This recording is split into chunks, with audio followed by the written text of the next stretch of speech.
Yan, magandang hapon mga kapatid. Kay Moro, ang pag-uusapan natin ngayong hapon ay ito yung paglaganap mga kapatid ng mga kalaswaan. Kalokohan, pagmumurahan sa social media na which is pag tinitignan natin, sobra silang nagbabiral. Na ito pa yung mga pagkakataon na pinagdidiskusyonan, pinag-aawayan, sinishare natin. Share ng share. Pero, ano ba tong mga content na to? Diba? Kalaswaan. Diba kalokohan? Diba la pagmumurahan? Share tayo ng share sa mga content na ganito. Yung nagbibigay ng buhay at hininga.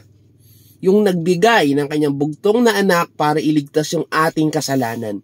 Kinakahiya natin. Yung totoo. Kinakahiya natin, diba? Hanggat maaari, ayaw nating makarinig ng kanyang mga salita. Pag sikat na vlogger yung pumunta sa ating probinsya, naku po, nagkakandara pa tayo para makapagpa-picture. Nagkakandara pa tayo para makita. Nagkakandara pa tayo para mahawakan yung kanyang mga kamay. Pero, pag ini-invite ka sa church, natamad ka kapatid.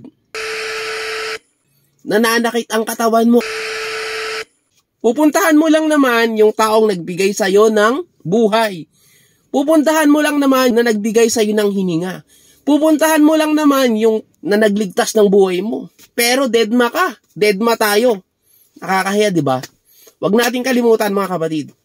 Lahat ng signs sa Bible, nangyayari na.